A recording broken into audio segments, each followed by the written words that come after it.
पता है क्या हुआ आज? एक बच्ची आई थी मुझसे मिलने, वो पहले जॉब कर रही थी, बीच में कुछ पर्सनल इश्यूज़ की वजह से उसने जॉब छोड़ी और फिर अब वो वापस नौकरी ढूँढ रही है। एंड उसने मुझे बोला कि मैम मुझे नौकरी ढूँढने में हमेशा बहुत परेशानी होती है। 2-3 चीज़ें हैं जो मुझे बॉदर करती हैं। एक जब मैं क्लास 12th में थी तो मेरे पिताजी का देहांत हो गया था, तो उस वक़्त मेरा 12th में गैप आया थोड़ा, और फिर ग्रेजुएशन में भी मैं नहीं उतनी मेहनत कर पाई एंड एटसेट्रा एटसेट्रा। तो जब मेरे एकेडमिक्स कमज़ोर हो गए हैं, इस वजह से मुझे बहुत ज़्यादा अच्छी नौकरी के ऑप्शंस नहीं मिलते, जबकि मेरे पास 2-3 साल का एक्सपीरियंस भी है।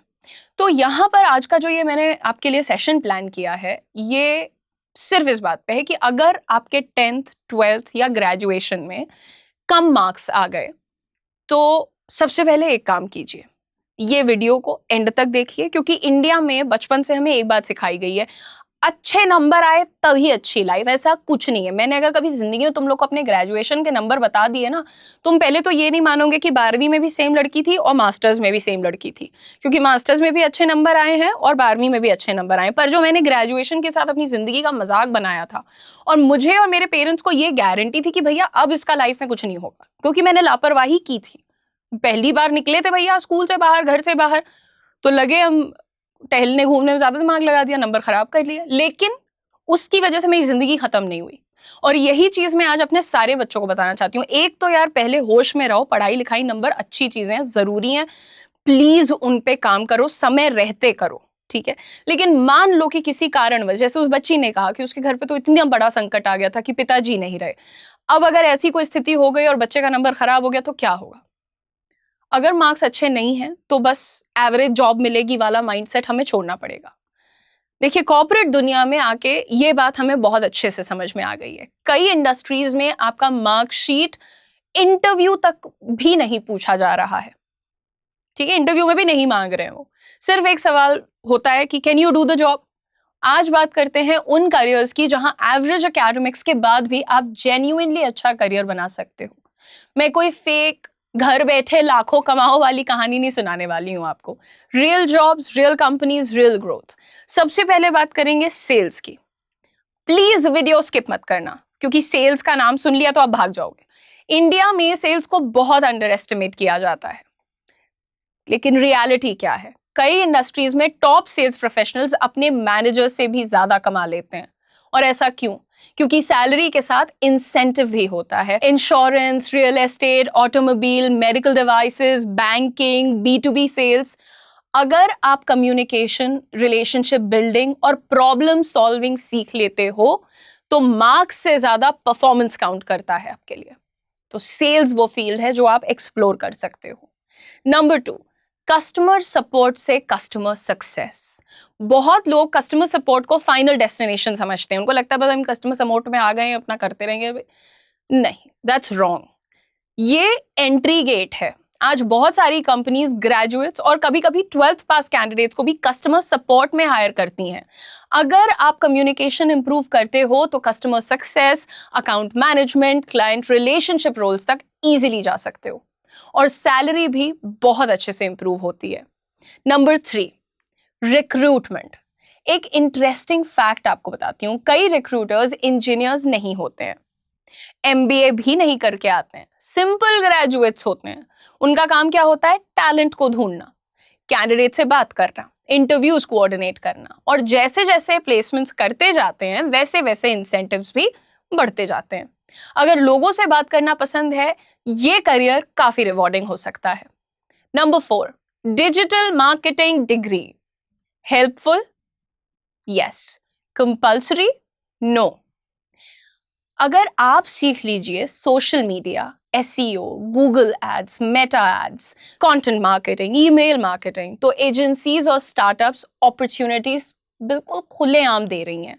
यहाँ पोर्टफोलियो मार्कशीट से ज्यादा इंपॉर्टेंट हो सकता है आपके लिए, तो अपने पोर्टफोलियो पर भी काम करना।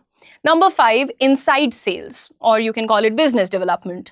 ये traditional door to door sales नहीं होती हैं, तो इसमें घबराने की जरूरत नहीं। कोई नहीं कह रहा कि दरवाजा खटखटा के चीजें बेचो। Phone, video calls, LinkedIn, email, corporate clients, और बहुत सारी सॉफ्टवेयर कंपनीज फ्रेशर्स को ट्रेन भी करती हैं। बेस सैलरी के ऊपर इंसेंटिव स्ट्रक्चर भी मिलता है, बैंक्स भी करते हैं। Option number 6, logistics and supply chain operations. And I can't even tell you, some of my friends are out of India. They're working with some of the biggest supply chain management companies and they are making good amount of money यार. और उन लोगों ने बहुत basic तरीके से शुरुआत की थी, स्पेशली अगर मैं बात करूं गल्फ कंट्रीज की. इस इंडस्ट्री के बारे में बहुत कम लोग बात करते हैं. Warehousing, operations, procurement support, dispatch coordination, inventory, e commerce. अगर आप एक ऑर्गेनाइज्ड इंसान हो, एक्सेल को बढ़िया तरीके से सीख लो, कम्युनिकेशन ठीक होनी चाहिए हर कंपनी के लिए, हर इंडस्ट्री के लिए, तो यहाँ एंट्री मिल सकती है. एक्सपीरियंस के साथ ग्रोथ भी अच्छी होती है. सो प्लीज मेक श्योर कि आप इसको भी जरूर चेकआउट करिए. Option number 7, hospitality and aviation के ground roles, front office, guest relations, airport customer service, luxury hotels, travel operations. यहाँ पर्सनालिटी, ग्रूमिंग और कम्युनिकेशन बहुत इंपॉर्टेंट होता है. कई रोल्स में ग्रेजुएशन प्रेफर्ड होता है और कुछ एंट्री लेवल पोजीशंस भी होती हैं, यानी 12th पास वालों के लिए भी पोजीशंस होती हैं. 8th ऑप्शन, बीपीओ से कॉर्पोरेट बीपीओ को लोग ऑलमोस्ट मजाक ही समझते हैं. हमेशा हमारे यहाँ सबसे बड़ा मजाक इसी के ऊपर बनाया जाता है, बीपीओ में काम करते. देखो हजारों लोग बीपीओ से शुरू करके ट्रेनर बनते हैं, क्वालिटी एनालिस्ट बनते हैं, team leaders, operations manager, learning and development, HR, ये सब जगहों तक पहुंचते हैं. एंट्री इज वेरी सिंपल, लेकिन ग्रोथ आपके स्किल्स डिसाइड करते हैं. एक बात जो कोई नहीं बताता, ये सारी जॉब्स में एक कॉमन चीज है, आपसे आईआईटी डिग्री नहीं मांगी जा रही है, आपसे परफेक्ट मार्क्स नहीं मांगे जा रहे हैं, लेकिन आपसे एक्सपेक्टेड है कि आप सीखने के लिए तैयार हैं. कम्युनिकेशन इंप्रूव करिए, टाइम पे आइए, प्रोफेशनल बिहेवियर दिखाइए, कंप्यूटर की बेसिक अंडरस्टैंडिंग रखिए, और कंसिस्टेंसी हर जगह मांगी जा रही है. और ये जितनी भी चीजें मैंने आपसे कही बिल्कुल फ्री में डेवलप की जा सकती हैं.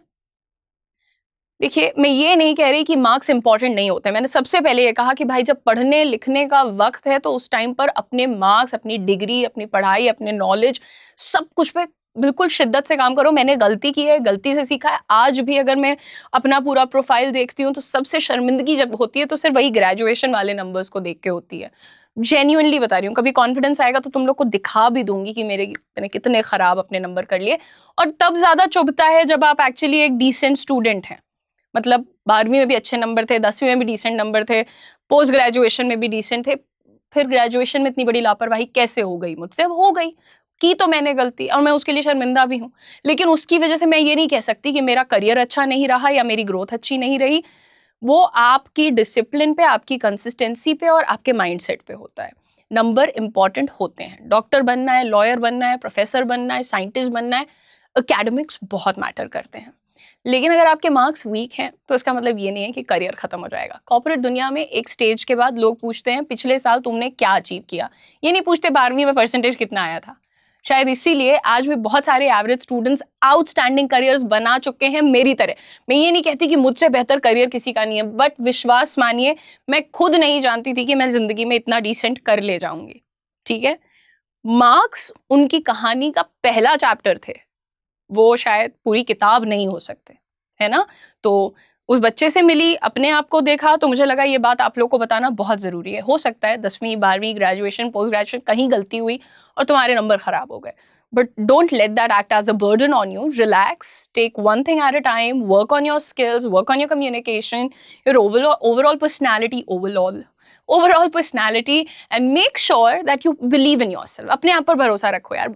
पढ़े लिखे लोग तो बहुत कुछ कर जाते हैं, जो अनपढ़ होते हैं ना थोड़े से मेरी तरह, वो और भी बहुत ज़्यादा कुछ कर सकते हैं. Thank you so much for watching. Video पसंद आया तो कमेंट करना, क्या सीखना चाहते हो, सेल्स वेल्स में कुछ करना चाहते हो, पढ़ना चाहते हो तो मुझे बताना, मैं पढ़ाऊंगी. And don't forget to like, share and subscribe.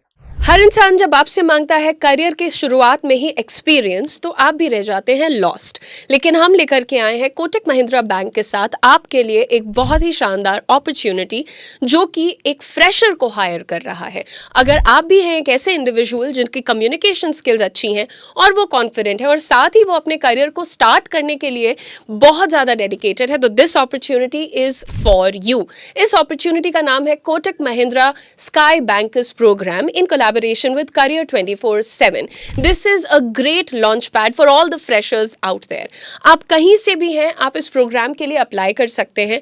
Eligibility सिर्फ इतनी है कि ग्रेजुएशन पूरा होना चाहिए और ग्रेजुएशन में मिनिमम 60% मार्क्स होने चाहिए. साथ ही साथ आपकी एज 25 ईयर्स से कम होनी चाहिए.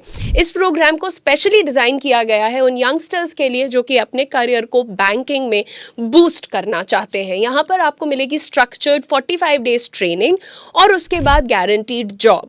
ये जॉब आपको करने के लिए मुंबई में जाना पड़ेगा, वहीं रहना पड़ेगा. तो मैं पहले ही क्लियर कर देना चाहती हूँ, अगर आप रेडी हैं to leave the comforts of your home town and move to a big city like Mumbai, then this is your opportunity. Starting salary है 3.5 lakhs per annum plus performance based incentives. और आपको बताते चलें कि इस प्रोग्राम की भी एक फीस है 50,000 रुपीज प्लस GST.